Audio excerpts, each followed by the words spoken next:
Rebonjour à tous les amis, j'espère que vous allez bien. Donc on se retrouve pour la vidéo comme prévu. Si vous avez vu celle d'avant, je remercie mes abonnés. Je vous ai dit que je vous faisais une vidéo sur le water cooling, mais avant ça, parce que j'ai vu que j'ai une vidéo qui a beaucoup fait parler, c'est celle du 0,1% envers AMD, où en gros je préconise pour les futurs acheteurs de partir plutôt sur un CPU Intel et un GPU Nvidia. Sachant que moi-même actuellement j'ai une full config AMD, mais que j'ai possédé toutes sortes de configurations, que ce soit chez Intel, AMD, Nvidia. Donc, mon expérience, je l'ai depuis des années. Je vous balance pas ça du jour au lendemain comme ça parce que j'ai envie. C'est parce que ça m'a saoulé. Ça fait des années que le problème est toujours là. Depuis les Phenom, depuis les versions Phenom, pour ceux qui ont connu les Phenom 2, où un simple 2500K explosait tous les AMD. C'est comme ça. Intel, on va pas se mentir, certes AMD a rattrapé du retard, mais Intel ont toujours été la version haut de gamme des processeurs. C'est comme ça, qu'on le veuille ou non. Et chez Nvidia, c'est exactement pareil. Chez Nvidia, il n'y a pas besoin d'attendre la fin d'une série pour avoir des drivers stables. Chez AMD, malheureusement, c'est toujours comme ça encore maintenant. Et l'expérience de jeu est gâchée. Elle n'est pas bonne. Je suis désolé, l'expérience de jeu, elle est mauvaise. Et quand quelque chose est mauvais, il faut le dire. C'est tout, c'est comme ça. Donc, je leur souhaite pas du mal à ces marques-là. Au contraire, j'aime AMD. Je, je souhaiterais qu'ils évoluent dans, dans, dans ça. Mais le problème, c'est que si personne fait remonter les informations, si personne gueule, si personne dit, ils feront jamais rien. Ils sont endormis, les mecs. C'est comme Pokémon. Il a fallu que Palo sorte pour Pokémon se réveille. Et malheureusement, c'est comme ça.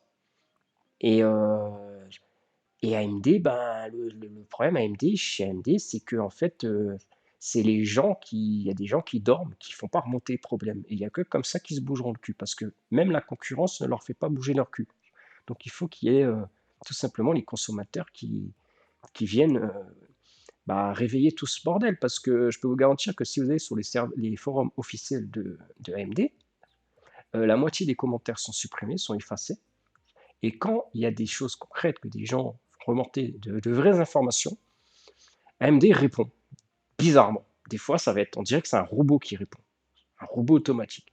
Ils ne vont jamais répondre correctement au truc. Ils vont jamais dire oui, c'est vrai, on a ce problème, on essaie de. Non, même pas. Les mecs, ils te répondent en mode comme ça. Voilà.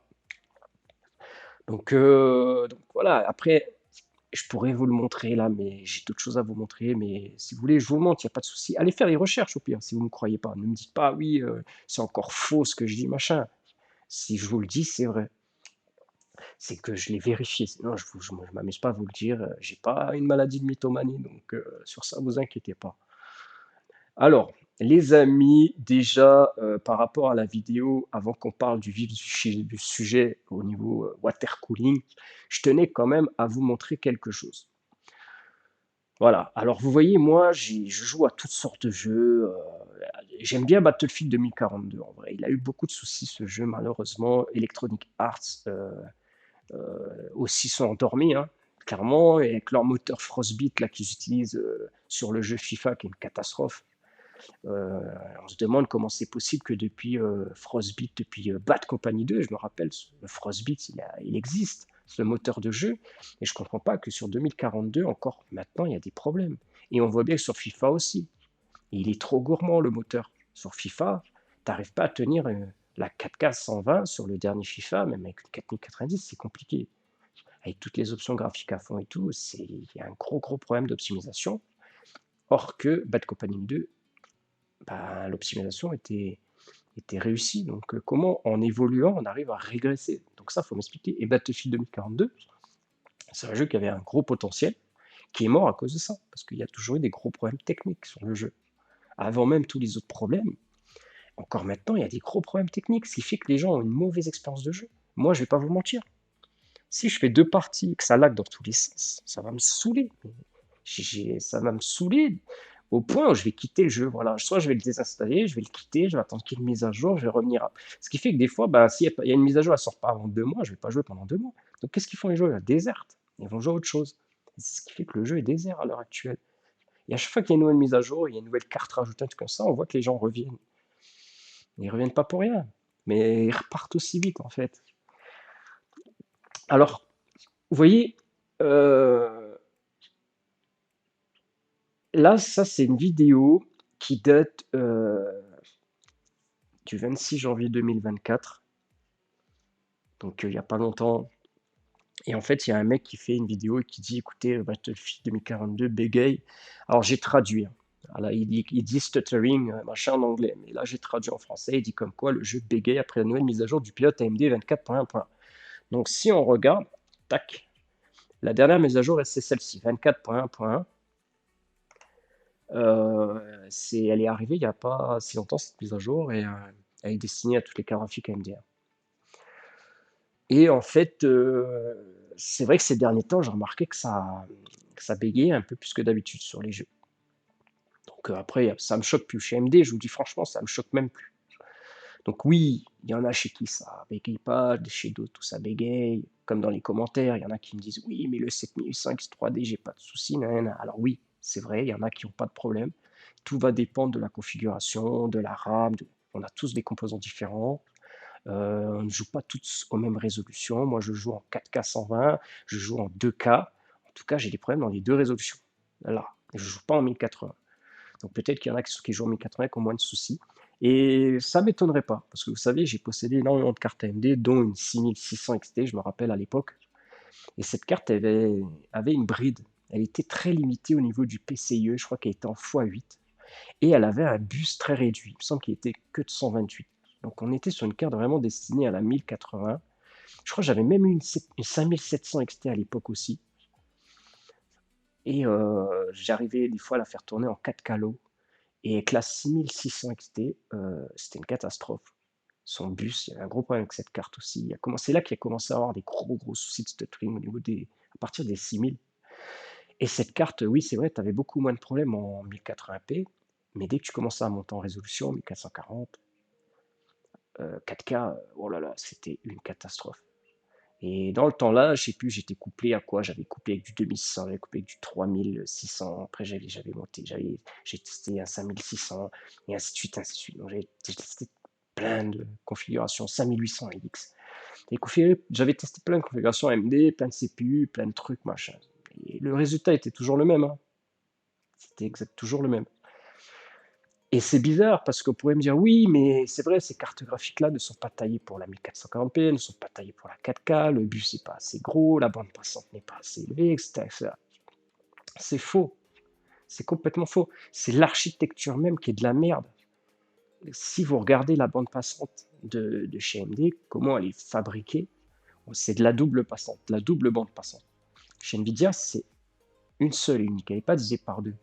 Donc chez AMD, vous allez vous retrouver peut-être avec on va vous afficher que le bus, il est à 512, mais il est divisé, c'est 256 et 256 en fait. Chez Nvidia, c'est pas comme ça en fait. Et quand je comparais Nvidia avec le même type de carte graphique, donc équivalent, donc par exemple, j'ai possédé aussi la 6800 XT, j'ai possédé la 6900, j'ai possédé la 6950 XT, celle que j'ai actuellement. Et quand je comparais dans le temps, à l'époque, je me rappelle avec la crypto, où c'était compliqué d'avoir des cartes graphiques. Dans ce temps-là, je tournais avec du Nvidia. D'ailleurs, j'avais réussi à vendre ma config hyper cher. Et j'avais une 3070 Ti. Donc j'avais pu la comparer à la 6800 XT. Pour moi, elles étaient équivalentes. Ça faisait partie de la même gamme. Et alors j'ai eu des 3060, j'ai eu des 2060 chez Nvidia, j'en ai eu plein en fait, hein. J'ai eu et je me rappelle la 3070 Ti, cette carte, elle m'a marqué. Vous savez pourquoi? Parce que j'ai eu une très très bonne expérience avec cette carte graphique. J'avais pas tous ces lags que j'avais avec des cartes graphiques AMD. Peu importe les résolutions, peu importe que la 2800, que la 6800 XT ou que la 6900 XT, elles étaient sur 16 gigabits de RAM. Moi qui joue en 4K, ou certains jeux où je faisais éclater la RAM, et bien même quand je me retrouvais limite avec la RAM de 12 Go qu'elle avait à l'époque, je crois, la 3070 Ti, je sais même plus si elle avait 8 ou 12, je me rappelle plus, m'excuserai. Et ben j'étais moins limité. c'est même pas la VRAM qui me dit, même quand j'étais ça tapait au max de la VRAM de la Nvidia, le jeu était beaucoup plus fluide. Parce que les drivers étaient supérieurs et la puissance brute de l'architecture même de la carte graphique, au niveau de la bande passante, au niveau de tout ça, c'est supérieur, qu'on le veuille ou non. J'ai gardé une super bonne expérience chez Nvidia à ce niveau-là. Et croyez-moi qu'il n'y a pas que les pilotes qui rentrent en compte. Alors certes, oui, c'est vrai, il y a beaucoup de choses. Il y a l'optimisation des jeux, il y a l'optimisation des drivers chipset, CPU, des drivers, des pilotes graphiques du côté des cartes graphiques. Il y a plein de choses qui rentrent en compte, mais il n'y a pas que ça. En fait, il y a aussi l'architecture des processeurs. Les phénomènes, arriver au bout de l'optimisation des jeux, des drivers, de ce que vous voulez, on ne pouvait rien faire. Il y avait un problème d'architecture au niveau du processeur. Là, au niveau de la puissance brute, qui n'était pas au même niveau que des Ryzen 7800 X3D actuels. Il a fallu vraiment attendre cette série pour arriver à quelque chose de brut au niveau de la puissance. Et ça part de loin. Moi, je me rappelle à l'époque, je tournais sur des jeux de simu. Donc, pour ceux qui connaissent Air Factor, Arma, je me rappelle, je jouais à Arma 2. Dans ce temps-là, je faisais tourner du Crysis. Les jeux qui ont été les plus gros jeux à faire tourner. Et tu avais intérêt d'avoir une configuration solide. Arma, je me rappelle quand les mecs sautaient de ma gueule, je leur disais, mais mec, le jeu, j'arrive pas à jouer. Ça lag et tout. Le mec, il me disait, attends, t'as un AMD? Ah, c'est normal, cherche pas. Les mecs, ils avaient tous des 2500K à l'époque, ça marchait du tonnerre. AMD, ils ont jamais été au point là-dessus. Il faut le dire. Alors, j'ai eu une bonne expérience aussi chez AMD, à tous les processeurs que j'ai eu. Il y a du bon. Vraiment, il y a du bon. Franchement, j'avais bien aimé le petit 3600, je crois. C'était, je sais plus, non, le 5600X. J'avais eu le 3600 aussi, un 2600, je crois. J'avais eu un 5600X, le Seeker, là, 12 threads. Franchement, j'avais bien aimé ce petit processeur-là. C'est pourquoi? Parce que finalement, il faisait le boulot, il faisait le travail. Du moment qu'il était couplé avec une bonne carte graphique comme Nvidia, j'avais pas de souci. Dès que c'était couplé avec du AMD, je pense que c'était la merde. De nouveau, le stuttering, le machin aussi. Mais avec du Nvidia, ça marchait plutôt bien, ce petit processeur. Et puis comme moi, je joue beaucoup en haute résolution, finalement, le processeur, j'avais pas forcément besoin d'avoir un très gros processeur. Et même ça, il y en a qui vont me dire, ouais, t'inquiète, tu joues en 4K, t'inquiète, t'as pas besoin de prendre un gros processeur, il se tournera les pouces. Mais ça, c'est des conneries. Ça, c'est des grosses conneries. Parce que quand vous jouez en 4K sur un jeu comme Battlefield 2042, c'est un exemple, il y a plein d'autres jeux comme ça.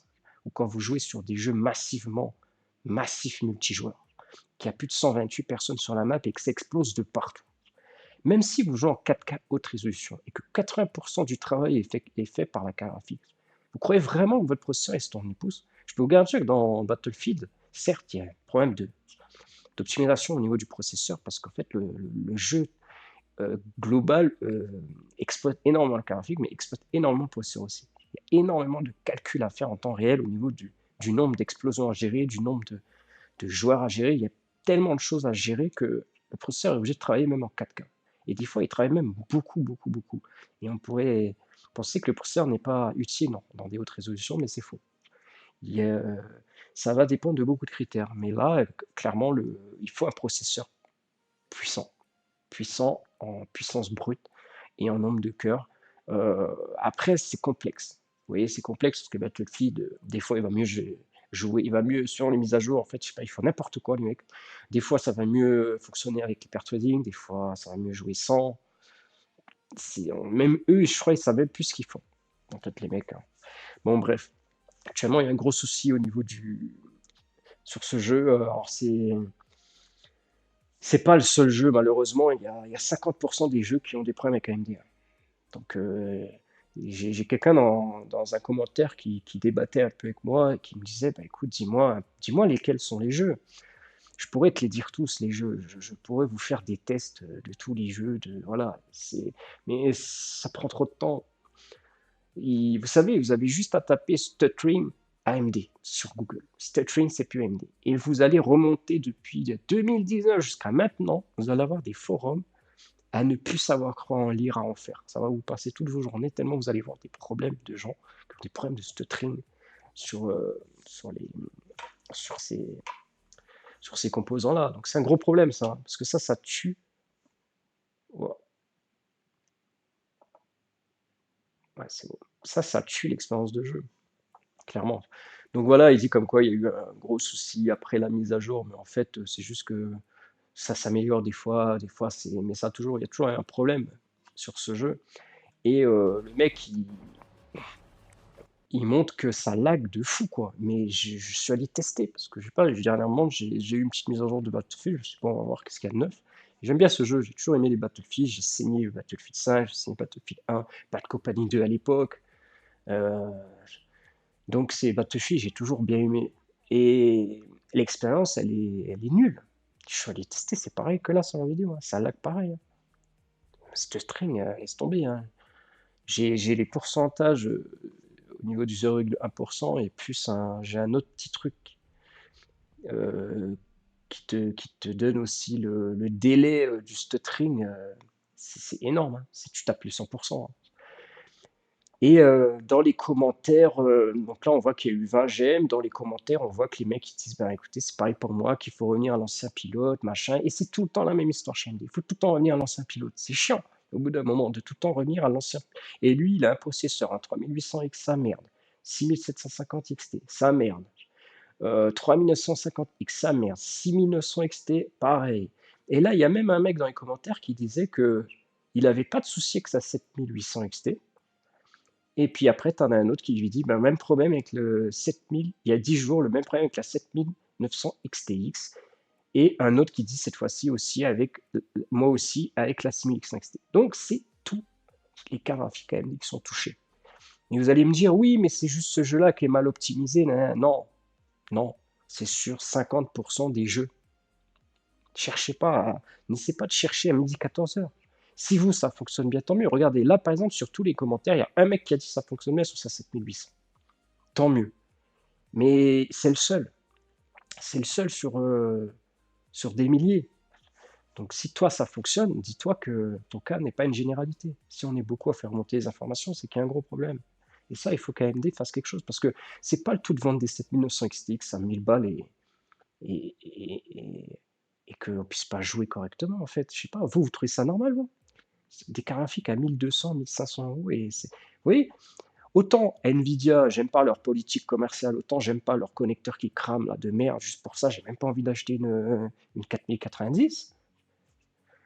Mais sur ça, on peut pas dire le contraire. C'est cher, ok, mais au moins tu payes pour quelque chose, tu payes pour la qualité, tu payes pour une expérience de jeu. Dans ce cas, je préfère aller, tant pis, je me fais taper le cul, c'est pas grave, vas-y, je préfère mettre, quitte à choisir, je préfère mettre même 3000 euros dans la carte graphique, si mon expérience de jeu est bonne. Vous voyez? Euh, mais là, clairement, tu mets 1200, 1500 balles dans une carte graphique AMD, et au final, bah, tu l'as dans le cul. Clairement, faut le dire, tu l'as dans le cul. Et si on va comparer là avec une RTX 4070, c'est même pas une super, c'est une TI 12 Go, c'est même pas une super à 16 Go.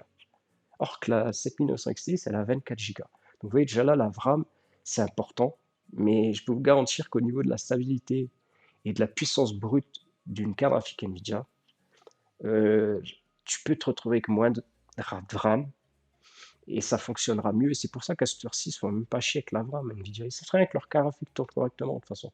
Là, le mec, il est en 2K max setting, avec un petit 14600, une petite 4070 Ti 12 Go, et ça date d'il y a 5 jours. Il va avoir un lag dans cette vidéo, un lag, c'est tout. Et après, il n'y en a plus. Et j'ai vu des vidéos, il n'y en a pas du tout. Lui, il en a eu un, mais c'est tout. Mais sinon, l'expérience de jeu est fluide. On ne voit pas une seule saccade. Il y a 5 jours, hein. Moi, Battlefield, je l'ai testé encore aujourd'hui hier, hein. J'ai dû faire des manipulations de fou. J'ai dû créer des user config comme à l'ancienne, faire travailler, mettre comme quoi il faut qu'il fasse travailler tel cœur, tel truc, machin. J'ai dû aller retourner dans mon BIOS pour modifier des trucs. Oh là là, j'ai dû faire un paquet de trucs pour arriver à gérer quelque chose. Parce que j'en ai marre de tout le temps changer les drivers, revenir en arrière et tout. Donc, euh, j'ai vu qu'il n'y avait pas un souci que au niveau de la carte graphique, il y avait un problème aussi au niveau de la gestion du CPU AMD, mais j'ai réussi à résoudre le problème en rajoutant quelques lignes en rajoutant quelques lignes et ça va un petit peu mieux, mais ça résout pas le problème à 100%. Bon, allez, hop, on passe à autre chose. Lui, il est sur une 4060 8 Go, s'il vous plaît, en 1440p, les mecs. Et il tourne sur un i5 8600. C'est vieux, hein. Et il est sur une 4060. C'est censé tourner 10 fois moins bien c'est 2 fois moins puissant une 4060 que ma 6950 XT, dites-vous. Et encore, et une 7900 XT, c'est 3 fois plus puissant qu'une 4060. Comment le mec, il arrive à avoir une expérience de jeu aussi fluide que celle-ci? Regardez-moi ça. Même avec une 4060, ça tourne 8 Go. Et je crois qu'il est dans la vidéo, il fait tourner, il est en 1440p, height max. Bon, allez, là, le DLSS, ça aide un petit peu. Mais sur AMD, ça change rien, hein. Vous mettez FSR, DLSS, tout ce que vous voulez. Bon, après, dans le jeu, je crois qu'on ne peut pas activer le FSR. Mais ça change rien, l'expérience est ultra fluide. Sur une 4060, le mec, 8 Go. Franchement, vous imaginez, là, j'ai une 6950 XT, sous-eau, boosté à mort. Des fois, je dépasse une 7900 XT sur certains benches. Enfin, où je la dépasse pas, mais je la frôle. Bah, j'ai presque envie de la revendre et de racheter deux 4060 à la place. Voilà. Mais au moins, je joue dans des bonnes conditions. Vous voyez?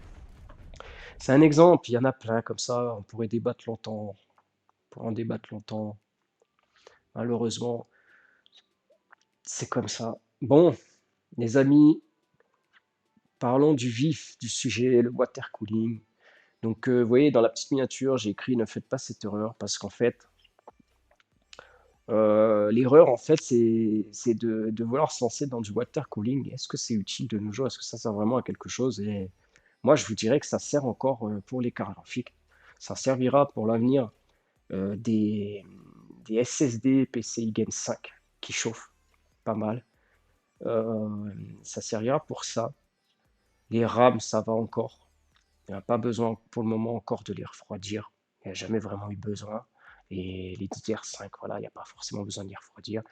Les CPU, en fait, ça ne sert plus à rien de les refroidir parce qu'on ne peut plus les refroidir. Donc là, vous allez me dire, ouais, mais si, mais ça. Mais non, je vous le dis, on ne peut plus refroidir. Un 14900K, ça a de le refroidir parce que peu importe le refroidissement, il va trotteler. Vous n'arriverez jamais à l'exploiter à 100% parce qu'il monte beaucoup trop en fréquence. La dissipation thermique du processeur n'est pas correctement gérée parce qu'il n'y arrive pas. Il y a trop de chaleur qui se dégage et sûrement dû au nombre de watts dégagés, mais chez AMD, il y a moins de watts dégagés et pourtant il y a plus de chaleur. Donc ça aussi, vous allez me dire que il faut m'expliquer parce que vous êtes tous là à dire oui, mais ça consomme moins, AMD, nanana. Ok, ça consomme moins, c'est vrai. Pourquoi ça chauffe plus alors? Parce que pareil, il y a une mauvaise conception thermique de merde surtout au niveau des X3D, et pas que des X3D, parce que sur 5800 X3D, le cache vertique, le cache 3D est au-dessus des processeurs, ce qui fait que la gestion de la dissipation thermique est située qu'un seul point, n'est pas, euh, n'est pas répartie sur l'ensemble de l'IHS, et ce qui fait que bah, aucun waterblock n'arrive à gérer cette chauffe instantanée qu'il y a sur un certain point, en fait. Que si elle serait bien répartie sur l'ensemble du HS, mais même à ce niveau-là, je vous garantis, même à ce niveau-là, il y a un problème au niveau de DIE et de l'IHS. Entre les deux, il y a un mauvais contact qui se fait. Ce qui fait que encore plus une mauvaise dissipation au niveau de l'IHS, au niveau du waterblock et de l'IHS, en fait, la chaleur n'est pas renvoyée correctement. Ce qui fait qu'avec vos water cooling, vous vous retrouvez avec l'eau du water cooling. Alors moi, il faut savoir que j'ai des sondes tout le temps partout. J'ai des sondes de température d'eau, j'ai des sondes au niveau de tout, en fait. J'ai vraiment j'ai accès à toutes mes températures et j'ai plusieurs sondes, des fois à l'entrée d'eau, à la sortie d'eau. Et j'ai des sondes que je branche sur ma carte mère, et j'ai des sondes que je branche qui ne sont pas sur la carte mère, qui sont à part, qui détectent la température de l'eau et qui sont renvoyées sur un petit écran. Donc j'ai les deux et en général ça se joue à 1 degré près. Donc moi je fais toujours en sorte de prendre des cartes mères un minimum haut de gamme avec justement ces petites sondes à brancher pour avoir le retour de la température d'eau sur mon bureau. Et si par exemple, alors attendez, regardez. Si là j'ouvre HWinfo, alors des fois je sais pas pourquoi il bug, il m'affiche les températures de mes VRM, des fois pas, parce qu'en fait j'ai mes VRM sous eau aussi de la carte mère. Et là, voilà, vous voyez, j'ai la température de l'eau ici, qui est à 27 degrés. J'ai les températures des VRM, des MOSFET de ma carte mère, qui est une X570S avec le Waterblock EK. Donc on est sur une carte mère quand même très très haut de gamme. J'ai voilà, j'ai une température de tout, en fait. Donc là, j'ai le retour d'eau. Et en fait, ce qui se passe, c'est que quand vous faites votre CPU, alors que ce soit un 5800 X3D, que ce soit un 7800 X3D, un 7950 X3D, un 14900K, ces processeurs-là vont monter quand vous allez les mettre en pleine charge et que vous allez les faire monter en température au taquet. Ce qui se passe, c'est que la température de l'eau n'augmente pas. Et si la température de l'eau n'augmente pas, ça veut dire qu'il n'y a pas de chaleur qui se propage, ça veut dire qu'il n'y a pas de chaleur. Le waterblock n'encaisse pas de chaleur et ne le diffuse pas dans l'eau et ça passe pas dans les radiateurs pour refroidir, etc. Ça veut dire qu'il y a un mauvais contact. Alors il peut y avoir un mauvais contact au niveau du waterblock et de l'IHS de votre processeur, mais c'est possible, hein, ça peut arriver sur n'importe quel config. Mais c'est pas ça le problème. Sur ces processeurs-là, vous avez beau avoir le meilleur contact en métal liquide, en tout ce que vous voulez, il y a une mauvaise dissipation. Et ce qui fait que la chaleur n'arrive pas à se dissiper au niveau du waterblock, et ce qui fait que le waterblock, en gros, il se passe rien. Il n'y a pas de chaleur. Donc cette chaleur-là n'est pas envoyée au niveau de l'IHS correctement. Donc le waterblock ne peut pas faire le boulot, votre water cooling ne peut pas faire le boulot. Donc vous pouvez acheter le plus gros des water cooling, ça changera que dalle. C'est pour ça que la plupart du temps, les X3D ont été décapsulés, ont été des leads. Et là, les waterblocks ont été posés directement sur le DIE. Et là seulement, à ce moment-là, on arrive à gérer à peu près la chauffe. Et encore. Parce que ça va se jouer à un certain point précis. Vu que le cache 3D est empilé. Donc toute la température est doublée. Et c'est pour ça qu'on atteint des pics comme ça de chaleur sur ce genre de processeur. Vous voyez, à peine vous ouvrez une page Google ou quoi, vous voyez le processeur qui s'enflamme. Donc c'est dû à ça en fait aussi, hein. Donc ça a été prouvé sur, si vous voulez, je vous balancerai un petit lien d'un youtubeur américain très connu qui a fait les tests en temps réel et qui le prouve par lui-même que le processeur dans tous les cas atteint son max et throttle. Voilà, on n'arrive pas à le refroidir, on n'arrive pas à utiliser au maximum les capacités du processeur et peu importe le refroidissement parce que bah, dû à la mauvaise conception thermique, on ne peut pas refroidir en fait. Donc en fait, ça sert plus à rien d'acheter des water cooling et ça sert plus à rien d'acheter ce type de processeur puisqu'au final tu peux pas l'exploiter et ça va chauffer. Donc la chaleur, il faut bien qu'elle se dégage, hein. Donc elle se dégage peut-être pas du waterblock, mais elle se dégage ailleurs, hein. Et elle peut se dégager autour du CPU, elle peut se dégager dans plein de parties autour. Ce qui fait que ça va quand même chauffer dans votre boîtier et en été, ça va être compliqué à refroidir, hein. Vous allez avoir chaud.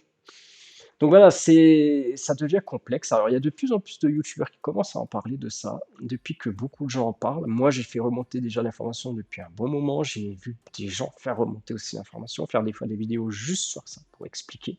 Dans certains commentaires, forums américains, les gens en parlent. Certains le disent. Parce qu'il y a encore beaucoup de gens qui cherchent à refroidir ce type de processeur parce qu'ils n'y arrivent pas. Et il y a des forums à l'appel, hein. Vous tapez 5800 X3D, 7800 X3D, 14900K, vous cherchez ça sur Google, dans des forums, les gens n'arrivent pas à les refroidir.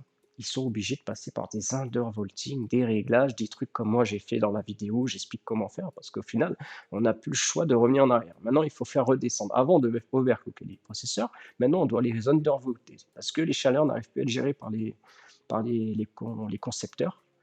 Et on se retrouve à devoir undervolter les processeurs. Donc c'est grave quand même, franchement c'est grave. Donc n'achetez pas de water cooling sauf pour le côté esthétique et si vous cherchez à minimiser les décibels, hein, les bruits. le bruit. Mais à l'heure actuelle, il n'y a que les cartes graphiques en soi et les SSD Gen 5 qui arrivent, où il y a une réelle utilité à refroidir, à passer sous eau. Et encore, hein, je peux vous dire qu'il y a des cartes AMD qui sont compliquées à refroidir, hein. Très très compliquées. Certaines cartes Nvidia aussi, hein, je me rappelle certaines 3090, ou je ne sais plus si c'était les 90 ou les 90 Ti, où il y avait les mémoires à l'arrière qui chauffaient à mort aussi. Euh, qui était très compliqué à refroidir. Il fallait passer les cartes sous eau des deux côtés. Il fallait avoir un waterflow actif des deux côtés. Donc l'eau qui circule d'une face et de l'autre, en fait. Mais la plupart des cartes AMD chauffent plus au niveau du hotspot. Donc même les dernières générations, 7900 XT, c'est tout, ça chauffe à mort, hein. Si vous voulez exploiter la carte graphique à fond, je vous dis, ça va chauffer, ou alors on va faire tourner le ventilateur à fond, on va faire tourner, vous allez les entendre les ventilateurs, hein. Et sous water cooling, ben, il va falloir dissiper tout ça, hein. Vous savez, une 7900 XTX, bah, ça atteint facilement 350 watts, voire 400 watts. Donc il faut pouvoir les dissiper. Pour ça, il faut des radiateurs, hein. Il vous faut soit deux radiateurs de 360, ou alors deux radiateurs de, de 280, si vous souhaitez diminuer la vitesse des ventilateurs. Parce que vous pouvez très bien mettre un radiateur de 360, donc avec trois ventilateurs de 120 mm. Vous allez dissiper environ 300 watts, certes, mais vous allez devoir faire tourner le ventilateur à au moins 1200 tours minute, si vous voulez ne pas dépasser 80 degrés sur le hotspot. Et ça, je vous le dis par expérience. Si vous voulez pour être, pour être, pour avoir un water cooling esthétiquement et en même temps qui fasse pas de bruit, parce que quand on achète un water cooling, c'est pour le côté esthétique et en même temps parce qu'on souhaite mieux dissiper la chaleur et du coup diminuer le bruit des ventilateurs et avoir une configuration qui approche le décibel le plus bas possible. Et pour ça, on va devoir faire tourner le ventilateur à moins de 1000 tours minute. Allez, maximum 1000 tours. Ça passe encore à 1000 tours minute en push ou en pull. Mais pour ça, il va falloir des bons ventilateurs aussi, qui ont bonne pression, une bonne pression statique. Il va falloir faire attention à ce que vous achetez aussi en ventilateur, parce que par expérience, la plupart des ventilateurs, au bout d'un moment, avec la chaleur qui est dissipée. Alors moi, vous savez, je vais vous donner une petite astuce. Si vous placez votre radiateur et que vous mettez les ventilateurs en dessous et qui poussent l'air chaud remonte. Ce qui fait que les ventilateurs vont moins chauffer. Si vous les mettez au-dessus et que vous faites tirer la chaleur, l'air va passer entre le ventilateur pour être poussé. Ce qui fait que vos ventilateurs vont chauffer. Et 60% des ventilateurs, ça les gens ne vous le disent pas, au bout d'un moment, ils ne vont pas encaisser la chauffe des radiateurs. Et ils vont commencer à faire des bruits bizarres, le plastique va commencer à légèrement se détériorer, et des fois, un petit millimètre près, ça peut se ressentir et se jouer, à 1 millimètre près, ça suffit pour pouvoir faire des bruits bizarres sur les ventilateurs. En ce moment, je teste des Halo 2, là, je ne sais pas si vous connaissez les couleurs Master Halo 2. Ils n'ont pas tenu longtemps avec mon water cooling, je peux vous le dire. Moi, je tourne avec deux radiateurs en ce moment. La carte, je la fais bien chauffer. Enfin, j'exploite ses performances à son max. En même temps, je règle mes ventilateurs pour qu'ils fassent le moins de bruit possible. Et j'arrive à ne pas dépasser 70 degrés sur le hotspot. Avec une carte graphique, une 6950 XT qui tape du 2600 MHz. Donc vraiment, au niveau perf, on est bon. Et niveau hotspot, on est à 70 degrés. J'ai deux radiateurs pour dissiper toute cette chaleur. Sachant que la carte graphique tape du 300 watts. Et elle pourrait taper bien plus, c'est juste qu'en fait, quand on la fait augmenter, on lui met du watt, je gagne pas forcément. Des fois, je vais gagner 5-10 FPS suivant les jeux, ça dépend. Des fois, je m'en perds. Puis après, il faut jouer sur la tension, il faut jouer sur plein de choses en fait. Et puis, j'ai déjà cramé plein de cartes comme ça et elles sont toutes parties en Allemagne. Je sais pas si ça peut vous intéresser. Je connais une entreprise en Allemagne pour 280 €, ils vous réparent la carte graphique. Alors moi, à l'époque, je me rappelle, j'ai cramé une 6900 XT, j'avais eu un point, je me rappelle, elle affichait pas d'image, j'avais un point de chauffe à un certain niveau de la carte graphique et je savais que c'était au niveau des puces mémoire, des VRAM. Donc je savais qu'il y avait un délire au niveau des VRAM, je leur avais envoyé, pour 280 € en 3 jours, ils me l'ont renvoyé, a été réparé. Et ils avaient changé des RAM, ils m'ont dit, je leur avais demandé qu'est-ce qu'elle avait eu la carte et tout, ils m'avaient précisé comme quoi, où il y avait eu des mémoires HS et tout, ils avaient tout changé, redémarré la carte, nickel et tout. Elle marchait même mieux qu'avant parce qu'ils m'avaient refait ils m'avaient renvoyé la carte avec de nouvelles pattes thermiques, ils avaient tout remis nickel. Et elle fonctionnait même mieux qu'avant, pour vous dire. Et, euh, et en fait, c'est tout simplement les mémoires qui n'ont pas encaissé les overclockings, hein. Je poussais au max les overclockings au niveau des mémoires, des trucs, parce que des fois, tu vas être limité au niveau de la puce graphique, parce que tu vas devoir pousser un petit peu plus la mémoire. Les puces mémoire, il faut faire très attention, quand on les overclock, faut y aller très progressivement, des fois de 1 en 1. Et les puces mémoire VRAM peuvent claquer, si vous faites un overclock trop forcé sur la VRAM, elle peut vite claquer. Les concepteurs, les marques qui vous vendent, les MSI, Gigabyte, tout ça, quand ils vous vendent des cartes graphiques overclockées, en général, la VRAM n'est jamais trop poussée de ouf, hein. Ça va jouer des fois sur 10, 20 en plus, des fois max 40 en plus, c'est tout, hein. Vous, des fois, après, vous allez pouvoir des fois peut-être pousser encore de 10, de 20, mais ça va pas plus loin en vrai. Et des fois, ce 10 en plus suffit à mettre un gros coup sur vos RAM de, de votre carte graphique. Donc c'est super important aussi de bien les faire refroidir sous water cooling, sous eau. Ces parties-là, il faut bien faire en sorte de refroidir les RAM, la puce GPU, de bien refroidir tout ce qui est condensateur, tout ça, les VRM et tout. En général, tout ça c'est refroidi. Et c'est pour ça que quand vous montez un water cooling, moi je vous conseille de partir sur des tuyaux souples dans un premier temps. Parce que vous allez devoir démonter plusieurs fois. Vous allez voir que même si c'est pas votre première fois, moi c'est pas ma première fois, c'est la 20e fois et je suis toujours là en train de redémonter plusieurs fois graphique parce que des fois ça va jouer à un truc près. Des fois il va falloir mettre un pad thermique de 1 mm plutôt qu'un millimètre 5 à certains endroits, un machin, un truc. Et il faut savoir que les surfaces ne sont jamais planes. Quand vous achetez un waterblock, même de la meilleure des marques, ça peut arriver que des fois il est un peu moins plat qu'un autre ou il est usiné différemment parce que c'est jamais plat à 100% tous ces trucs-là. Et même là, rien n'est plat en fait, à part du verre.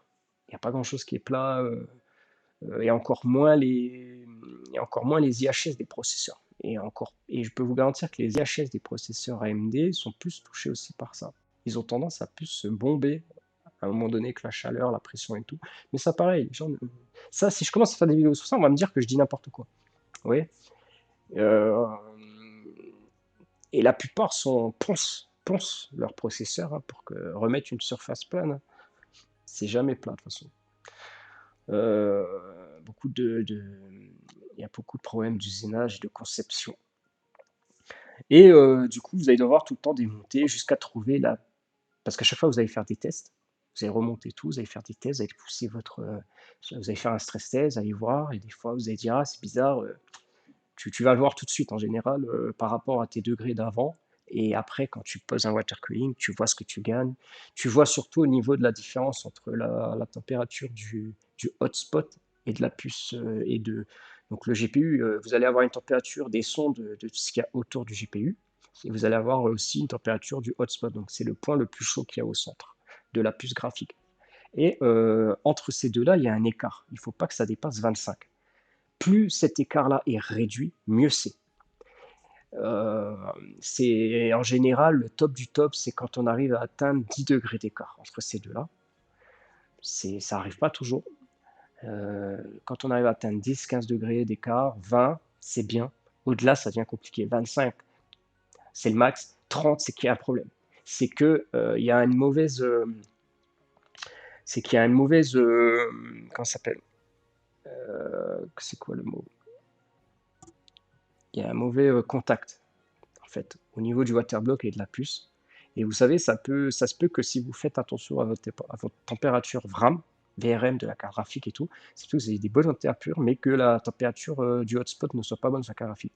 Et des fois, il suffit que vous relâchez un petit peu la pression au niveau de la black plate aussi à l'arrière, parce que c'est elle qui va jouer tout son rôle quand vous allez resserrer toutes les vis. Et ben des fois, ça peut se jouer à pas grand-chose. Des fois, il suffit de resserrer un petit peu là, machin. Et en plus de ça, il faut gérer aussi au niveau de l'épaisseur des pâtes thermiques. Donc vous voyez, ça peut être très complexe pour avoir une température parfaite au niveau des VRM et au niveau de la puce graphique. Donc sur HW Info, vous avez toutes ces informations-là. Alors attendez, on va faire ça. Je vais juste laisser les températures, on va tout enlever. Voilà. Donc là, vous voyez, vous avez ici la carte graphique. Donc là, vous avez la température du GPU. Ici, la température de jonction du GPU. Vous avez également la température de jonction de la VRAM, parce que oui, vous avez les températures de jonction des mémoires, qui sont super importantes. Et après, ça va être tout ce qui est voilà, régulateur de tension, tout ce qui est euh, condensateur, VRM, tout ça d'énergie, qui sont aussi refroidis. Donc tout ça, il faut que vous fassiez. Alors la température de jonction du GPU, c'est toujours celle qui est la plus élevée. Après, vous voyez, moi, j'ai la température de mes VRM qui sont un petit peu élevées. C'est normal. C'est parce qu'en fait, je joue sur un écran OLED 4K 120 Hz. Et vu qu'il y a encore un problème, alors certaines Nvidia sont touchées aussi à ce problème. Pour une fois, il n'y a pas que AMD, mais c'est beaucoup plus AMD, encore une fois, qui n'ont toujours pas réussi à résoudre avec les 7900. Ou alors quand ils disent qu'ils les résout, voilà, il y a toujours des problèmes. Malheureusement, dès qu'on passe en haute fréquence et en haute résolution, eh ben, vous avez votre VRAM. Donc je vais vous montrer. Vous avez vos VRAM, donc les mémoires de la carte graphique qui reste à 100%. Voilà, vous voyez là. Ce qui fait que ça fait chauffer les VRM de la carte graphique. Donc pendant des années, il y a eu beaucoup de forums, beaucoup de gens qui ont demandé à AMD est-ce que ça craint pour les puces, est-ce qu'elles vont pas s'user à long terme, machin, machin. Ils ont toujours dit non. C'est comme quand ils ont toujours dit que leur puce pouvait atteindre 100 degrés, c'est normal. Bon, ça m'a pas empêché aussi d'avoir des soucis avec les VRM, et on ne sait pas, peut-être que c'est dû à ça qu'une fois j'ai dû renvoyer ma carte graphique en Allemagne pour qu'ils me la réparent. J'ai jamais su vraiment de quoi c'était. Je leur ai demandé, mais eux ils m'ont dit c'est la puce, elle a chauffé, pour eux elle a chauffé trop et elle a claqué. Voilà. Ça peut arriver, ça peut pas dire que c'était forcément à cause de ça, mais voilà, ça c'est un problème qu'ils n'ont jamais résolu. Normalement, en 4K 120 Hz, vous n'êtes pas censé avoir l'horloge de la VRAM qui est à 100%. AMD ont expliqué, ont dit comme quoi ça permettait une meilleure stabilité de l'écran en temps réel, tout ça, que les 120 Hz fonctionnent toujours bien. Mais c'est pas normal, sinon ils essaieraient pas de le réparer, parce que attention, ça, du coup la carte graphique consomme plus aussi, hein. À Sur le bureau là, du coup, à rien faire en IDLE, j'ai mon GPU qui consomme 44 watts. Or que si je passe en 60 Hz, parce que ça, du coup, quand on passe en 60 Hz, il n'y a pas de problème. 4K 60 Hz, la VRAM redescend, elle est bien gérée, et on tombe à 7 watts quand même, vous imaginez? C'est-à-dire que tous les mecs comme moi qui sont en 4K 120 Hz, ils ont beaucoup de soucis, pas tous, parce qu'il y en a qui diront qu'ils n'ont pas le même problème là, mais croyez-moi qu'on est 80% à avoir ce problème, et du coup, tu te retrouves à consommer 44 watts pour rien. Et avec ta mémoire RAM qui chauffe, enfin, qui est au taquet au niveau des fréquences. Après, moi, personnellement, je m'en fous parce qu'elle est refroidie, mais ça me fait chier de consommer 44 watts, or que je pourrais en consommer 7 watts si ça fonctionnerait bien. Allez, au pire 14 watts. Voilà, allez, mais pas à 44 watts. Et sur les 7000, dites-vous que les mecs consomment jusqu'à 100 watts, hein, à cause de ça. Truc de fou. Bon, donc voilà, vous voyez, vous avez quand même toutes ces températures-là, et si vous lancez un stress test, après, c'est à vous de voir jusqu'à... Alors moi, en stress test, tous mes GPU, il faut savoir que n'ont jamais dépassé 50 degrés au niveau de la VRM. Tout ce qui est VRM et au niveau de tout ce qui est régulateur de tension, tout ça, ça n'a jamais dépassé 50 degrés. Donc, quand vous dépassez pas 50 degrés, c'est que c'est bon. Le contact est bon au niveau du water block, vos VRM sont bien refroidis, c'est nickel. Et pour ce qui est température de GPU et de jonction de GPU, le top, c'est quand ça dépasse pas 70 degrés et que l'écart soit de 20 degrés max. Voilà. Là, c'est que vous avez un bon contact partout. C'est même pas la peine de toucher. Sur une carte AMD, c'est normal de taper du 70 degrés, même sous eau, même avec 2 radiateurs, parce elle va débloquer tout son potentiel. Elle va taper, au lieu de taper du 2003, 2004 MHz en temps normal, elle va monter en fréquence, elle va monter jusqu'à 2600 en général, jusqu'au taquet qu'elle peut. C'est normal qu'elle va chauffer du coup un peu plus, mais vous allez du coup garder ces fréquences en jeu, toujours, elles ne vont pas descendre, elles vont toujours être là quand vous en avez besoin. Et ça, bien sûr, là, je parle de chaleur dégagée aussi en 4K haute résolution et en plus de 120 Hz. Parce que faut savoir que de la 4K 120 Hz à la 4K 60 Hz, c'est une grosse différence au niveau des températures aussi. Il y a une grosse différence de température aussi en 1440p. Les températures sont grave moins élevées. Si vous jouez en 2K 120 Hz et que vous jouez en 4K 120 Hz, les températures seront plus élevées en 4K 120 Hz. La 4K demande plus de chauffe aux composants. Ça fait des années que vous savez, moi je joue en 4K depuis longtemps. Que les cartes, il n'y avait aucune carte qui arrivait à gérer la 4K. Moi j'avais déjà une télé 4K et en plus dans ce temps-là, je me disais putain, fait chier, j'ai acheté une télé 4K, mais j'arrive pas à l'exploiter la télé en fait. Et jusqu'au jour où j'ai réussi à l'exploiter, et que quand les cartes graphiques ont évolué. Et ça m'arrive encore de pouvoir jouer en 2K sur mon écran 4K 120 Hz, parce que quand tu as un bon écran avec un bon traitement d'image, eh ben, tu peux passer en 1440p et tu vas pas avoir une grosse différence. Et finalement, des fois, et la plupart du temps, ça double les FPS. Ça va dépendre du jeu. Quand tu vois que tu as un jeu qui est trop gourmand pour tourner en 4K, que tu veux quand même avoir le graphisme, toutes les options au max et tout, tu peux descendre en 1440p et pouvoir jouer dans des meilleures conditions. Et c'est là qu'on se rend compte que la carte chauffe moins, les VRM chauffent moins et tout. Donc la 4K, ça demande beaucoup de ressources au carte graphique. Et encore maintenant, elles ont beaucoup de mal à gérer même les 7900 XTX. Encore maintenant, elles ont beaucoup de mal à gérer la 4K. Il n'y a que la 4090 qui, pour moi, est enfin taillée pour la 4K, clairement. Mais, euh, mais voilà, donc voilà, ça c'est pour tout ce qui était au niveau des températures. Et bah, comme je vous ai dit, au niveau des processeurs, en soi, moi, si je serais vous, si je pourrais vous donner un conseil, vous cherchez même pas à refroidir votre processeur, sauf si c'est pour l'esthétique et que vous voulez faire un pont entre le CPU et la carte graphique directement et faire un beau circuit de water cooling et que ça soit esthétiquement beau. Mais ça refroidira pas forcément les CPU les tout derniers. L'eau ne chauffera même pas en fait, c'est ça le problème. Par contre, je vous dis pas qu'il faut pas le refroidir, le CPU, vous pouvez le refroidir quand même.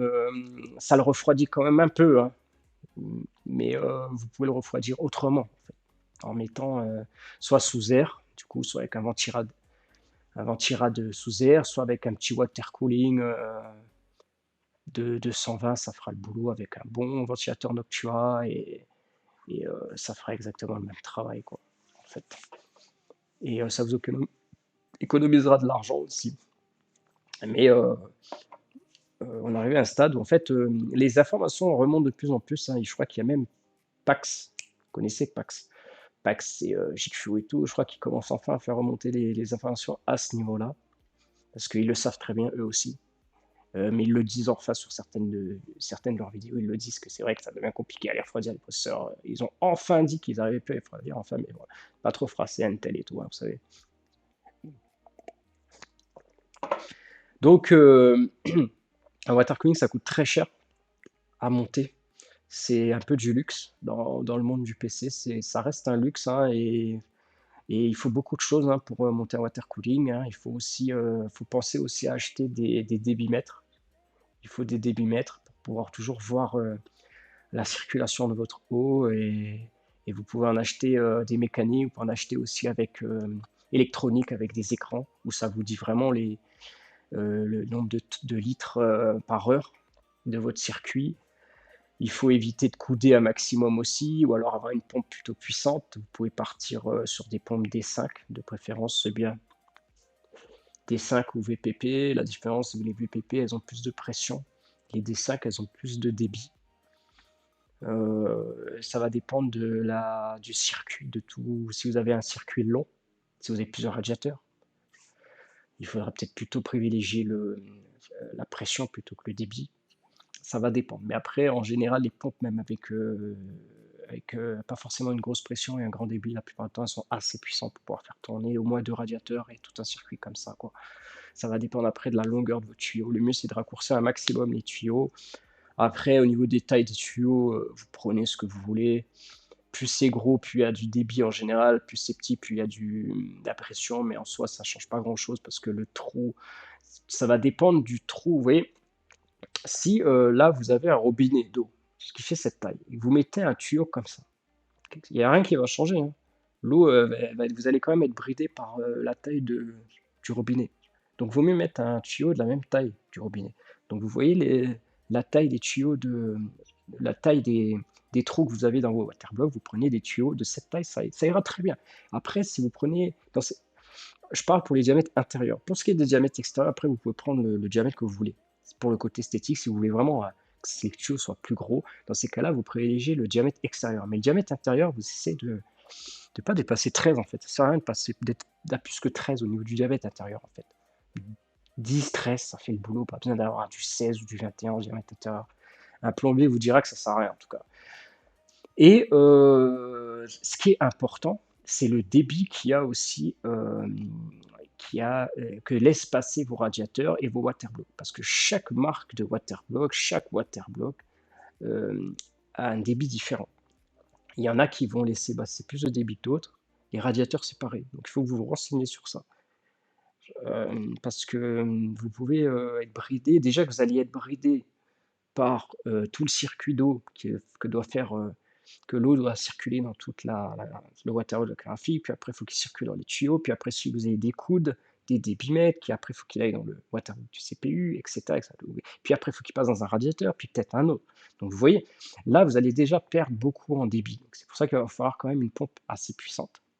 Et vous allez en perdre encore plus si vous partez sur des waterblocks où le débit est encore plus restreint. Donc ça, vous allez pouvoir trouver sur Google des tests sur beaucoup de waterblocks où ils ont fait des tests lequel faisait passer mieux l'eau que d'autres, ou plus vite l'eau que d'autres. Et ça, vous allez pouvoir trouver ça. Vous allez peut-être pas pouvoir en trouver sur tous les waterblocks parce qu'il en existe trop, mais sur les plus connus, vous allez pouvoir trouver les restrictions d'eau qu'ils ont. Et moi, je me rappelle, j'en connais qui supprimaient à l'époque les ailettes qu'il y a dans les waterblocks, parce que c'est des ailettes qui permettent de refroidir mieux l'eau, de refroidir mieux la plaque du waterblock, mais ça permettait surtout de filtrer aussi les impuretés, les merdes. Donc, moi, j'en connais qui faisaient sauter ça, en général, parce que ça faisait passer beaucoup plus vite l'eau. Et, mais à l'heure actuelle, les ailettes servent plus qu'avant, donc ça a été travaillé beaucoup mieux maintenant, le nombre d'ailettes, etc. C'est mieux de les laisser. Et pour filtrer, moi je vous conseille de mettre un petit filtre. Alors dans un premier temps, de toujours bien rincer vos radiateurs, vos tuyaux, tout ça, les premières fois, les waterblocks, les premières fois, c'est super important, parce que vous allez toujours vous retrouver avec des dépôts. Toujours, même quand c'est du neuf, vous allez retrouver avec des dépôts. Même des fois, un mois, 2 mois après avoir les avoir nettoyés, vous allez avoir encore des dépôts jusqu'à ce que vous n'en ayez plus. Mais ces dépôts-là, ils vont forcément aller se stocker dans le premier truc qui va les arrêter. Donc c'est pour ça que c'est toujours important de mettre au début un petit filtre à l'entrée du waterblock CPU, parce qu'en général, ça vient surtout se caler dans les petites ailettes du waterblock CPU, et d'en mettre un aussi au niveau de l'entrée, juste avant que l'eau arrive dans le waterblock du GPU. Vous mettez un filtre là et un autre filtre au niveau du CPU, et, ou alors vous en mettez juste un au niveau un peu avant la carte graphique, si après votre circuit continue dans le CPU, et vous en mettez un autre au niveau juste avant que ça re-rentre de nouveau dans la pompe. Voilà, parce que la pompe, elle n'aime pas tout ça. Et si je peux vous conseiller aussi au niveau de l'eau à utiliser, utilisez uniquement de l'eau déminéralisée. Voilà. C'est juste de l'eau déminéralisée. Moi, j'essaie toutes les eaux possibles. L'eau déminéralisée, ça fonctionne très bien. Par contre, vous prenez une eau démineralisée de qualité. Vous ne prenez pas celle que vous trouvez à Carrefour, la premier prix. Vous prenez une de qualité. De l'eau distillée, ça fonctionne aussi. Euh, de l'eau osmosée, ça pourrait fonctionner aussi. Il n'y a pas de... Et, mais plutôt de l'eau déminéralisée. Et si vous voulez, vous mettez genre 1 ou 2 gouttes donc de produits que vous pouvez trouver sur Google pour tout ce qui est biocide, tout ça, pour tout ce qui est bio-organique, pour éviter que l'organique se crée. Mais vous pouvez très bien mettre quelques petites gouttes de liquide de refroidissement de voiture, ça fonctionne très bien. Mais vous en mettez pas plus, c'est très gras. Les pompes n'aiment pas du tout ça. Mais vous en mettez genre quelques gouttes, ça suffit. Votre eau, vous pouvez la laisser pendant 1 an, il n'y aura pas de souci. Voilà. Après, moi, je conseille de changer l'eau régulièrement, c'est-à-dire quand je dis régulièrement, c'est genre tous les 6 mois. C'est bien de toujours changer l'eau tous les 6 mois, surtout les premières fois. Vous allez avoir des dépôts jusqu'à ce que vos radiateurs en cuivre ne laissent plus du tout de dépôt. Et par contre, partez que sur du cuivre, partez pas sur de l'alu. Ne mélangez pas les alliages, partez toujours que sur du cuivre, du cuivre, du cuivre. Et les premiers 6 mois, vous allez toujours avoir des dépôts, vous allez forcément refaire un petit. Puis de toute façon, vous allez vidanger souvent les premières fois, 2, 3 fois, parce que vous allez vouloir redémonter la carafe pour pouvoir trouver le bon point, jusqu'à ce que vous ayez trouvé le bon serrage. Vous allez refaire des vidanges, donc c'est pas plus mal. Mais après, une fois que tout ça c'est fait, vous pouvez laisser pendant 1 an, 2 ans, sans problème, ça bougera pas, quoi. Et puis après, pour tout ce qui est épaisseur de radiateur, franchement, moi maintenant, je prends ce qui est le plus fin, le plus slim. Je pars sur des radiateurs de 360 en général, slim, c'est-à-dire qu'ils ne font pas plus que 20 mm de hauteur. Ça me permet vraiment de les caler dans beaucoup de boîtiers où c'est assez complexe. Ça me permet de ne pas avoir des gros radiateurs aussi pour l'esthétique, je trouve, par rapport à moi, mes boîtiers que j'utilise, je trouve que c'est ce qu'il y a de mieux. Et je pars de plus en plus maintenant sur les radiateurs X-Flow. Donc, c'est-à-dire qu'il y a une entrée ici et en croix, il y a une autre. La sortie, elle est en croix de l'autre côté du radiateur. Vous voyez, c'est pas un à côté des autres, c'est en croix. Ça s'appelle des radiateurs X-Flow. Moi, je pars de plus en plus sur ça parce que ça me permet vraiment de faire des configurations, de tourner, que ça me permet de faire des beaux trucs au niveau des tuyaux. Je trouve que c'est plus beau à faire esthétiquement que quand les radiateurs, c'est côte à côte. Et je sais pas, psychologiquement, j'ai l'impression que l'eau circule vraiment dans tout le radiateur du coup, parce que pour qu'elle sorte de l'autre côté, il faut vraiment qu'elle puisse circuler. Donc je pense que ça circule peut-être mieux que sur ceux où c'est juste côte à côte. Après, ça joue pas à grand-chose, hein. Franchement, du moment que vous partez sur des radiateurs de haute qualité, il n'y a pas de souci à ce niveau-là. Et puis après, c'est à vous de gérer au niveau du débit. Les premières fois, toujours mettre à fond la pompe pour évacuer un maximum de bulles d'air, vous penchez un petit peu dans tous les côtés et puis vous laissez bien la pompe à fond. Et petite astuce, vous allez stresser tout ça au max, faire chauffer au max les températures. C'est là que vous allez débloquer des bulles d'air encore. Si vous ne faites pas ça, vous n'allez pas débloquer toutes les bulles d'air. Quand on chauffe, c'est l'eau, une fois qu'elle est chauffée, elle circule des fois plus rapidement, je sais pas pourquoi, il y a des bulles d'air qui vont sauter comme ça d'un coup dès que vous montez en température. Et ça, vous le faites pendant longtemps, hein.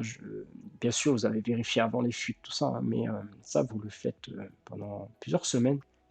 Et progressivement, vous diminuez euh, les tournes minutes de la pompe jusqu'à trouver euh, un équilibre au niveau des décibels et au niveau des températures, parce que c'est vrai, hein, des fois, c'est pas parce que vous allez mettre la pompe à fond que ça va forcément refroidir mieux.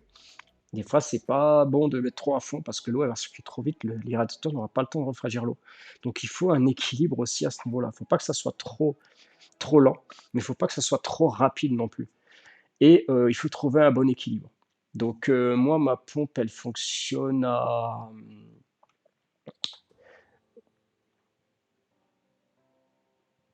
bah, c'est dans le cours, oh là là, je sais même plus c'est dans le cours maintenant. Attends, on va mettre ventilateur. Alors, ma pompe, elle est là, pompe EK, elle tourne à 3500 tours minute, voilà. Je trouve que c'est une valeur. La plupart des pompes water cooling, de toute façon, elles tapent dans les 4008 tours minute en général. 3500, je trouve que c'est juste bien. Moi, ça me permet d'alimenter 2 radiateurs en 360, d'alimenter mon GPU, mon CPU. Ça fait une belle boucle. Et 3500, c'est largement suffisant pour éviter un maximum d'avoir des bulles d'air et au niveau des décibels, au niveau de l'équilibre de tout, de des calories apportées, les calories, là, les calories, c'est l'eau circule pas trop vite, mais pas trop lentement non plus. Ça permet vraiment au radiateur de travailler et de faire évacuer la chaleur correctement et de garder une stabilité. Ce qui fait que pendant des heures, ce qui fait que quand on a les bonnes calories par rapport au bon placement des ventilateurs, au bon flux d'air, et à la bonne circulation de l'eau et que ça, quand vous allez trouver vraiment l'équilibre parfait, et ben, vous allez pouvoir jouer pendant 6 heures d'affilée à pleine charge et jamais vous allez dépasser par exemple 70 degrés. Les 70 degrés vont toujours être là. Voilà. Ça va jamais, vous n'allez pas au bout de 2 heures, 3 heures monter à 80 et puis voilà, non, ça va jamais bouger en fait. Vous pouvez passer 12 heures à jouer comme ça en jeu, en stress test, en jeu et ça va pas, ça va toujours être à 60 degrés. Donc ça, c'est en trouvant le bon équilibre au niveau des calories, au niveau du flux d'air, au niveau de plein de choses et c'est pareil, moi, par exemple, j'ai, dans mon boîtier aquarium, j'ai mon radiateur de 360 qui est là et j'en ai un autre qui est au-dessus. Donc il y a l'air qui monte comme ça. Donc ici, il faut alors généralement en bas, il faut mettre un petit peu plus puissant les ventilateurs pour qu'ils aident vraiment en haut à aller jusqu'en haut et qu'en haut ça puisse évacuer. Parce que sinon ça va faire un ça va ceux d'en haut vont tirer, pour rien l'air et il faut que en haut, vous ayez de l'air qui puisse aussi passer des côtés comme ça, pour apporter de l'air ici ou là. Et en dessous, faut pas oublier un truc, c'est qu'en général, vous avez un filtre en dessous, en général, du PC, ce qui fait que ça ralentit aussi plus l'air aspiré. Donc vous allez devoir jouer aussi là-dessus, devoir monter un peu plus la puissance des ventilateurs en dessous pour pouvoir gérer aussi les filtres qui est en dessous. Donc vous voyez, c'est énormément régler correctement un water cooling, ça se fait ça peut se faire sur des semaines, hein. Ça peut prendre des semaines, des mois des fois, hein, à tout bien régler correctement. Et là, par exemple, vous voyez, là, moi, ça, maintenant, je tourne comme ça depuis des mois, hein, de toute façon, ça a toujours été comme ça. Une fois que je trouve l'équilibre, c'est bon. Plus besoin de rien démonter. Après, vous pouvez commencer à mettre des tuyaux rigides si vous voulez ou pas. Et moi, j'aime bien les configs sobres. Donc, et puis moi, je suis quelqu'un qui démonte tout le temps mes composants. Donc, je suis obligé de partir sur du tuyau souple, en fait. Donc, je pars sur du tuyau souple de très haute qualité, en général noir, parce que j'aime les configs qui sont très sobres. Et j'aime bien des fois, j'aime bien les configs bleus et noirs, je sais pas pourquoi, et mettre des raccords argentés, je trouve ça fait beau. Et du coup, vu que je suis tout le temps constamment en train d'essayer des carafiques, les démonter, machin, des pompes, tester des pompes, des trucs, ben franchement, je préfère partir sur du tuyau souple. C'est beaucoup plus simple à démonter et tout. J'ai des tuyaux en raccord rapide aussi, mais ça, j'en utilise pas parce que ça ralentit, je trouve, le flux. Et puis des fois, à force de les débrancher, les rebrancher, je sais pas, au bout d'un moment, ça merde, quoi. Donc, je préfère dévisser. J'ai le tuyau souple, hop, ça me permet vraiment de changer à la volée. Au moins, quand vous avez un souci, vous savez que ça peut se faire rapidement. Vous n'oubliez pas de mettre une vis de vidange la plus bas possible pour pouvoir vider plus rapidement votre water cooling. Vous aurez juste à dévisser la vis d'en haut et toute l'eau va couler. Voilà. Donc ça, faut pas oublier de mettre ça, c'est super important, une vis de vidange en dessous. Et la pompe au plus bas, la pompe, c'est toujours bien de la mettre le plus bas possible aussi. Voilà. Et vous voyez que mes ventilateurs, donc moi j'ai les ventilateurs, j'ai 3, 6, 9, alors non, j'ai 8 ventilateurs. J'en ai 6 en 120 et j'en ai 2 en 140. Donc les 2 en 140 sont à l'arrière. Ça apporte un peu de flux d'air pour les ventilateurs du haut parce que j'ai une vitre en face et sur le côté. Donc il faut pouvoir remplacer ces 2 parties-là. Il faut pouvoir remplacer l'air qu'on ne peut pas fournir du côté de la vitre avant et de côté, soit par derrière, soit sur le côté. Et, et, heu, et voilà, j'ai mes ventilateurs du bas qui sont en donc j'ai les ventilateurs du bas, comme je vous ai expliqué, qui sont à 1200 tours minute et ensuite les ventilateurs à l'arrière peuvent être légèrement moins, élevés au niveau de la vitesse que ceux d'en haut, parce qu'ils sont juste là pour apporter un peu d'air et puis on veut garder, le bruit, on veut être au niveau des décibels. Les ventilateurs, c'est n'importe lesquels tant que vous ne dépassez pas 1000, ça reste correct au niveau du bruit. Les ventilateurs du haut, ensuite, voilà, on est à 900 et en fait, en dessous, il faut apporter plus de flux d'air parce que en dessous, il va devoir, gérer beaucoup plus le filtre. Ça bride énormément l'air, le filtre qui est en dessous. Et comme je vous ai dit, il va falloir pousser l'air en haut, hein, pour que le flux puisse il n'y ait pas de souci au niveau de la dépression, pression d'air et tout, voilà. Parce que si vous envoyez trop d'air en bas et qu'en haut, c'est moins, ça va prendre du temps au ventilateur d'en haut pour cracher tout l'air que vous envoyez. Donc ce qui va ça va former un épais d'air.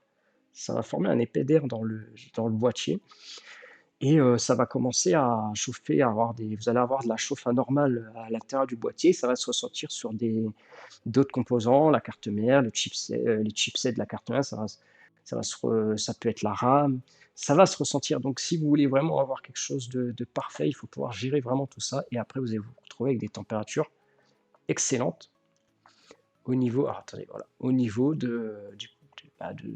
au niveau de la carte mère, des VRM de la carte mère. Bon, moi, elles sont refroidies sous eau en même temps que le processeur, heu, mais vous allez avoir des bonnes températures, que ça soit, au repos ou en charge. Voilà, voilà. Donc j'ai fait un petit peu le tour, je sais pas quoi vous dire de plus, hein, après voilà, c'est à vous de voir si vous voulez, un water cooling pour l'esthétique, pour l'efficacité. Je vous le dis tout de suite, si c'est pour des gros processeurs actuels, ça vous le verrez par vous-même de toute façon que vous n'arriverez pas à les refroidir et sauf si vous faites un D-Lead, par contre, si vous faites un D-Lead, c'est une autre histoire encore. Mais sinon, voilà, ça sera purement esthétique qu'autre chose. Par contre, il y a plein de processeurs que vous arriverez à refroidir, hein. Des séries 12000, quoique à voir, à tester avec un 12900, mais en tout cas tout ce qui est 12600, AMD jusqu'aux séries 5000, même des 7000, des petits 7600, je pense que ça doit bien se refroidir tout ça. Mais dès qu'on commence à taper dans du X3D, des caches, les caches X3D, tout ça, ou des gros processeurs en 14000 là, je pense qu'un 14600 doit être beaucoup plus simple à refroidir. Doit pouvoir peut-être encore être refroidi, à tester. Parce que maintenant, c'est vrai qu'on atteint des gigahertz de fou là et quand on se tape du 20 cœurs, que ça soit des cœurs, efficients, des cœurs ci, des cœurs ça, machin, on se retrouve avec 20 cœurs à refroidir et qu'on veut qu'ils tapent tous les hertz, au max, ça peut être compliqué.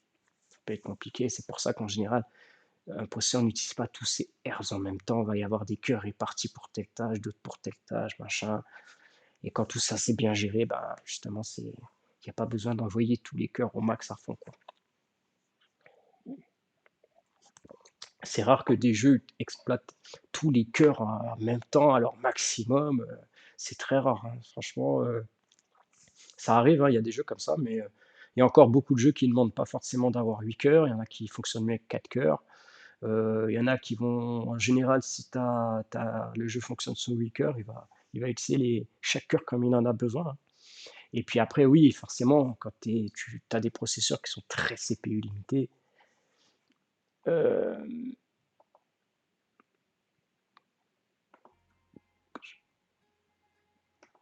quand tu te retrouves avec des processeurs, très limités, oui, forcément, là, ils vont taper à 100 quoi, c'est sûr. Si tu as un gros bottleneck CPU, hein, là, oui, ça peut arriver, quoi, mais maintenant, c'est beaucoup mieux géré maintenant, hein.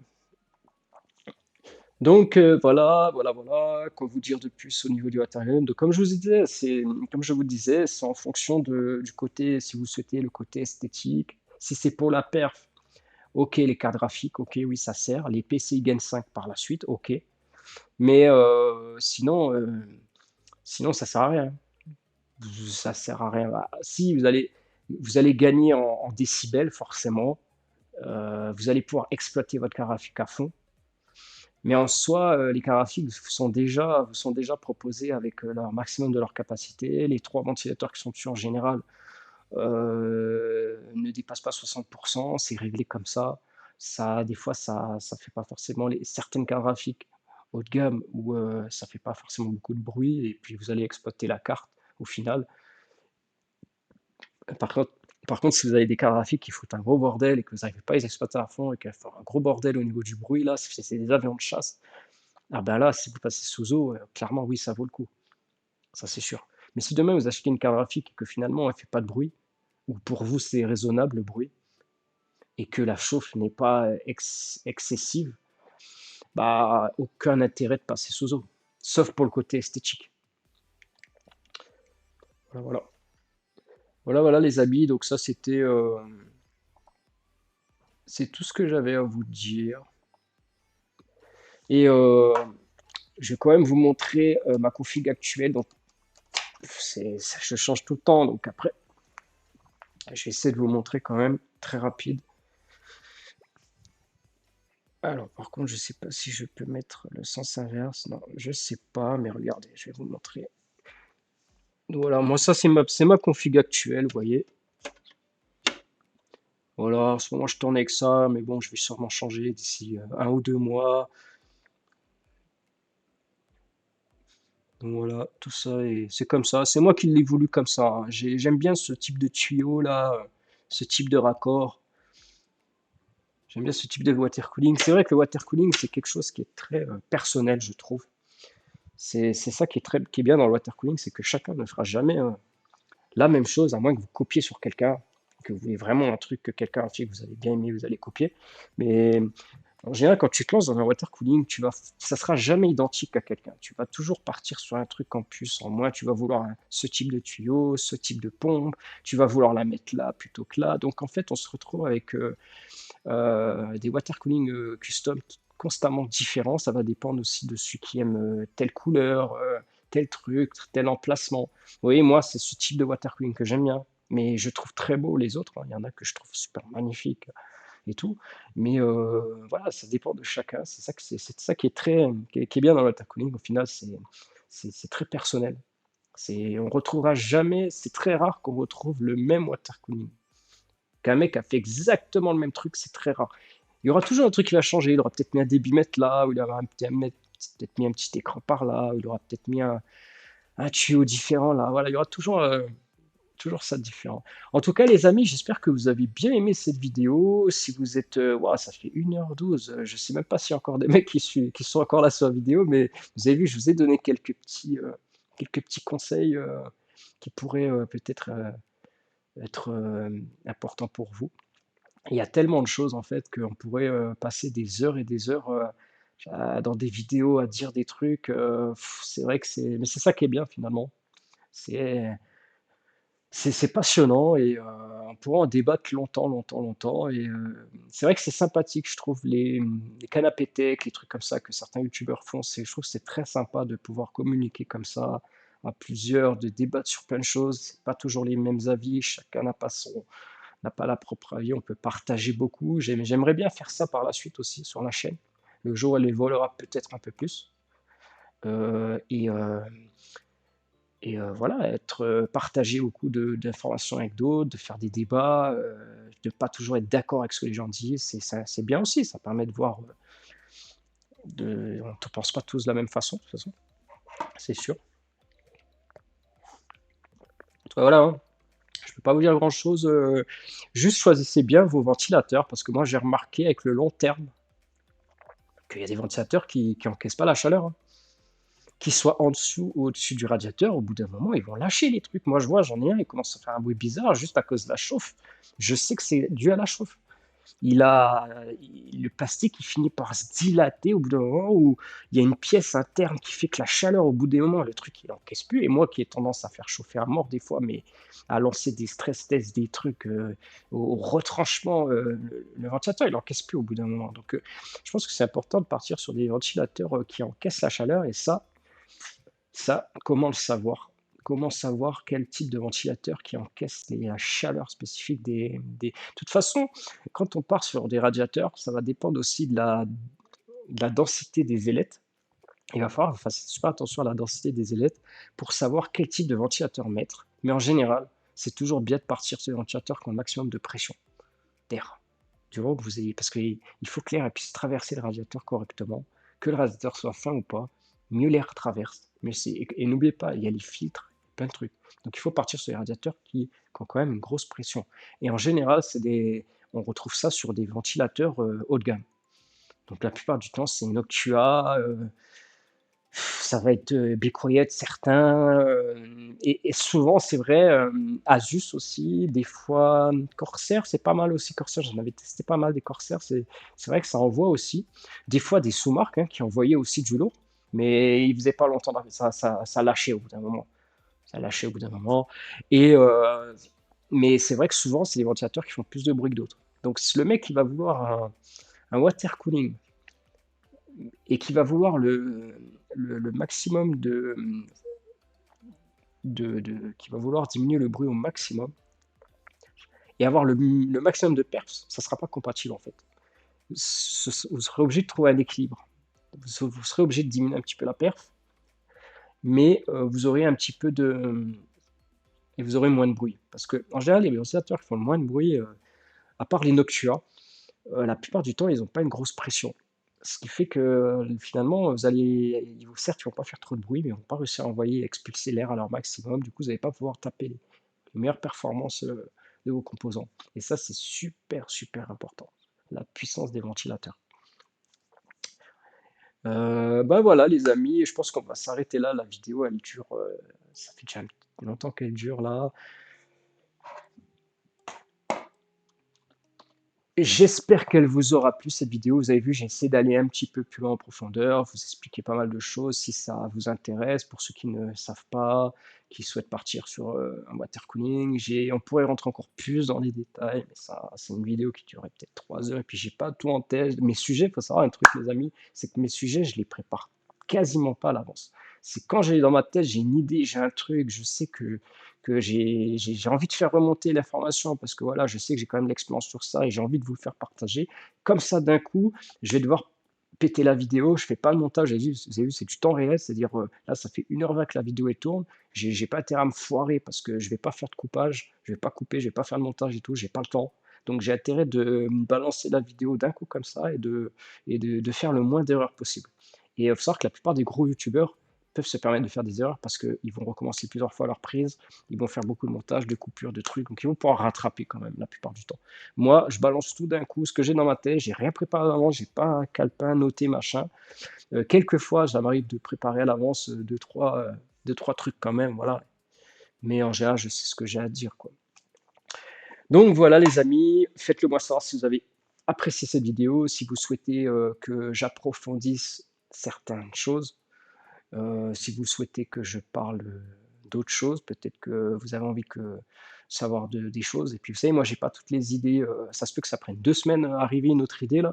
Donc si des fois vous avez une petite idée, à me balancer, de choses que vraiment vous souhaitez savoir ou connaître, si je le sais, je vous fais une vidéo. Si je sais pas, je vous dis: «Écoutez, non les mecs, allez voir un autre mec, qui saura mieux que moi». Moi quand je sais un truc, je le dis, quand je sais pas, je le dis aussi. Voilà. Donc voilà les amis, je vous dis à la prochaine, prenez soin de vous et ciao ciao.